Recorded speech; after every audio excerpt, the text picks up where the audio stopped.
They called me just the hospital aide, not with malice, usually, just with that casual dismissiveness that comes when people think your job is simple because they've never done it. I was 48 years old, my dark brown hair pulled back in a simple ponytail that never looked quite neat no matter how carefully I tied it, wearing the same green scrubs I'd worn for 12 years, comfortable shoes that had seen better days. I moved through the hospital corridors with quiet efficiency, checking on patients, helping nurses, doing the 100 small tasks that kept the floors running. To most people, I was background, the woman who brought extra blankets, the one who helped patients to the bathroom, just the aide. They had no idea what I actually knew, what I'd seen, what I was capable of when it mattered, and I'd never needed to prove it to them, until today. The hospital break room was always the same.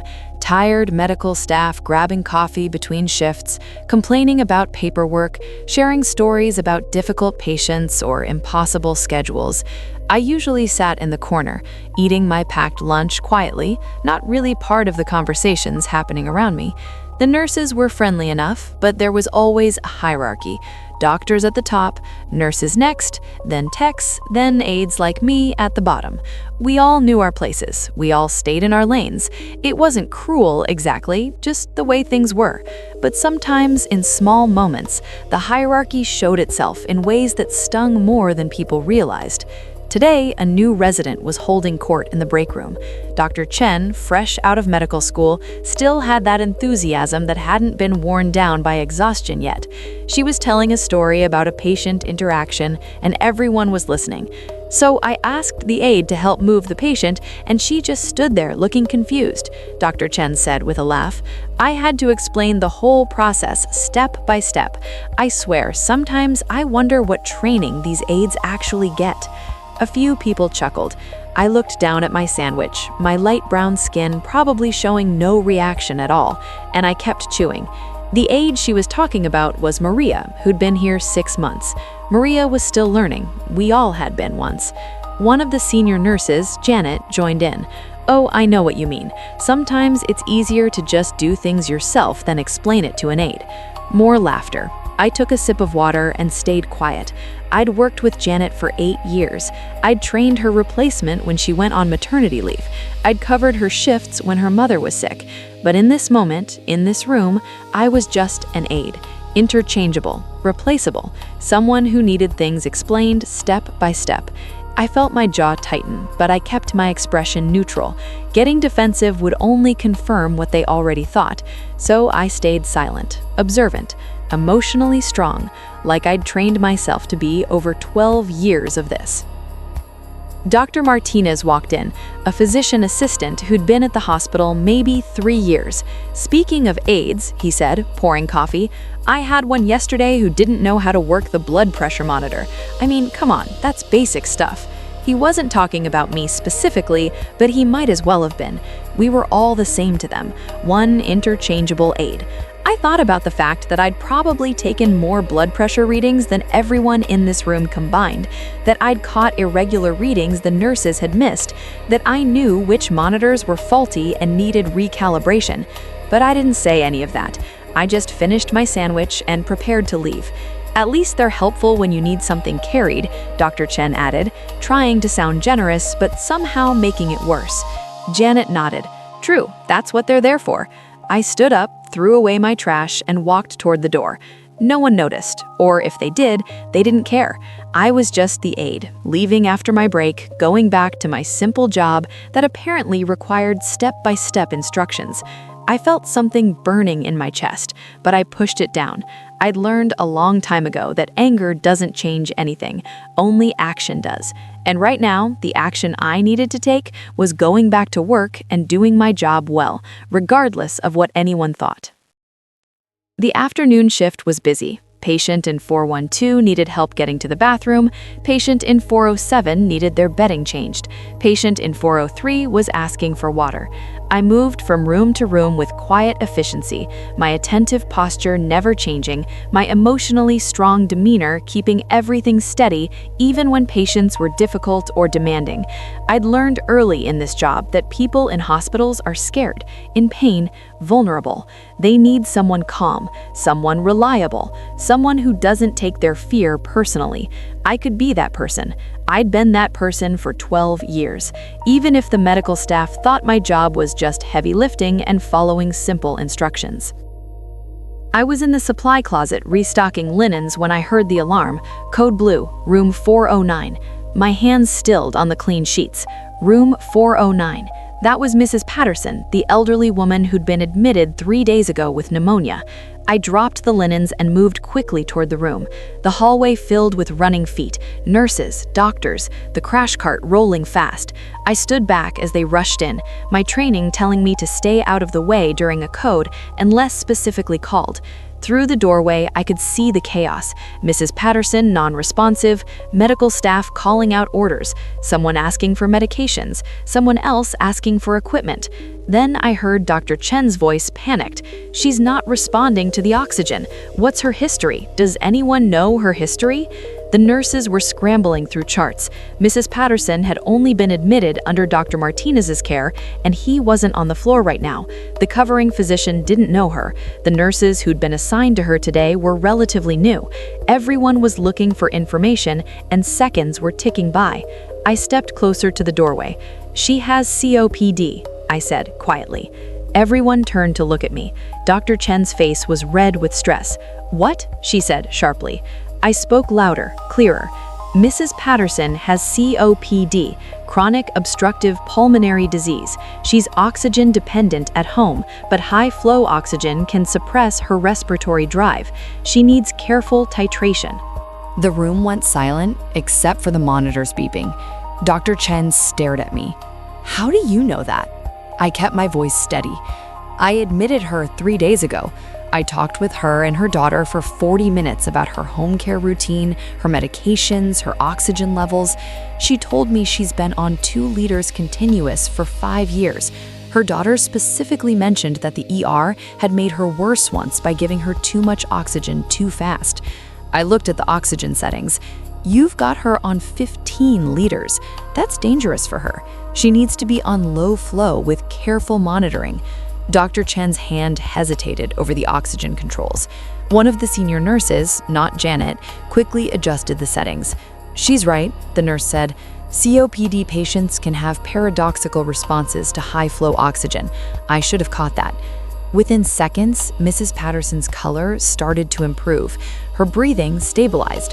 The panic in the room began to ease. Dr. Chen stepped back, her hands shaking slightly, and she looked at me with an expression I couldn't quite read. Not gratitude yet, something more like shock. "You knew her history," she said, and it sounded almost like an accusation, like I'd been hiding information. I nodded. "I know most of my patients' histories. I spend time with them. They talk to me." The code was called off. Mrs. Patterson was stable, conscious, breathing more normally now. The medical team started to disperse, but slowly, like they were processing what had just happened. Dr. Chen stayed in the room, charting, but I could see her glancing at me through the doorway. I went back to my work, checked on patient in 412, helped patient in 407, brought water to patient in 403, the same tasks I'd been doing all day. But something had shifted. I could feel it in the way nurses looked at me as I passed in the hallway, the way Dr. Chen stopped me before I left the floor. "Can I talk to you?" she asked, her voice quieter than it had been in the break room. We stepped into an empty patient room. She looked uncomfortable, her young face struggling with something. "I owe you an apology," she finally said, "for what I said at lunch about AIDS. About you, really, even though I didn't name you specifically." I waited, saying nothing. She continued, her words coming faster now. "You saved Mrs. Patterson's life. If you hadn't known her history, if you hadn't spoken up, we would have kept her on high-flow oxygen and she would have crashed. I didn't even think to ask about COPD. I was just panicking and following protocol without thinking about her specific condition." I kept my voice calm. You're a new doctor. You're still learning. We all were once." She shook her head. "That's generous, but it doesn't excuse what I said about aides not knowing things, about having to explain everything step by step." She looked at me directly now. "You clearly know more about these patients than I do. How long have you been doing this?" I told her, 12 years. She was quiet for a moment. 12 years of listening to patients, 12 years of learning their stories, and I dismissed that like it didn't matter. I didn't argue with her because she was right. It hadn't mattered, not until this moment. "What else do you know?" she asked. It wasn't condescending, it was genuine curiosity, maybe even humility. I thought about it. "I know that Mr. Chen in 405, no relation to you, gets anxious at night and does better if you leave the bathroom light on. I know that Mrs. Rodriguez in 411 is allergic to adhesive tape, but it's not in her chart because she didn't think it was important enough to mention to the doctor. I know that the patient in 403 hasn't eaten in 2 days because the food makes her nauseous, but she's embarrassed to say anything because she doesn't want to seem difficult. I know which patients have family who visit and which ones are alone. I know who's scared and who's in denial and who's giving up." Dr. Chen was staring at me now. "That's not in any chart." I shook my head. "No, because nobody asks me to chart it. I'm just the aide. I bring blankets and help people to the bathroom." The words came out sharper than I intended, and I saw her flinch. "I'm sorry," she said again. "Really, I'm going to do better." I nodded. "Thank you." She left, and I stood there in the empty room for a moment, feeling something shift inside me. Not vindication, exactly, just recognition. After 12 years of being invisible, someone had finally seen what I actually did. The next day, Janet pulled me aside, the senior nurse who'd laughed in the break room yesterday. "I heard what happened with Mrs. Patterson," she said. Her voice was different, softer. "I wanted to say thank you, and I'm sorry for what I said yesterday about aides. That was wrong." I accepted her apology, brief and simple.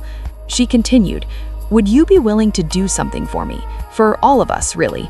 Would you be willing to do a brief report at the beginning of each shift? Just 5 minutes. Tell us what you know about the patients that might not be in the charts, the personal stuff, the things that matter." I was surprised. "You want me to present to the nursing staff?" She nodded. "You have information we need, information that could prevent mistakes, information that could help us give better care. Why wouldn't we want to hear it?" It was a good question, a question that should have been asked years ago. I agreed, and that's how it started. Every shift, I spent 5 minutes sharing what I knew. Not medical information, that wasn't my place, but human information. The details that made patients people instead of room numbers, the fears and preferences and quirks that affected their care. Weeks passed. The dynamic changed, slowly but noticeably. Doctors started asking me questions. "What do you know about this patient? Have they mentioned anything to you?" Nurses included me in care planning discussions. My observations started appearing in charts, credited to me. The new hospital orientation for medical staff added a section about learning from all team members, including aides and support staff. Dr. Chen specifically mentioned the incident with Mrs. Patterson as an example of why everyone's input matters. I kept doing the same work I'd always done, helping patients to the bathroom, bringing blankets, changing bedding, talking with people who were scared and alone. But now, people understood that this work mattered, that the time I spent listening, the relationships I built, the details I noticed, all of it contributed to better care. I wasn't just heavy lifting. I wasn't just someone who needed things explained step by step. I was part of the team. I've always been part of the team. People just needed to stop laughing long enough to notice. They don't call me just the hospital aide anymore. They call me by my name, Maria. Some of the doctors call me our secret weapon. The nurses call me their eyes and ears on the floor. And I still wear the same green scrubs, still pull my dark brown hair back in a simple ponytail, still move through the corridors with quiet efficiency, because that's who I am. I'm not trying to be something else. I'm an aide, but I'm not just anything. I'm Maria Torres. I've worked here 12 years. I know these patients. I know this floor. I show up every day and I do work that matters. It's always mattered. People just needed a reason to see it. And when someone's life was on the line, they finally did. The laughter stopped, and the respect began.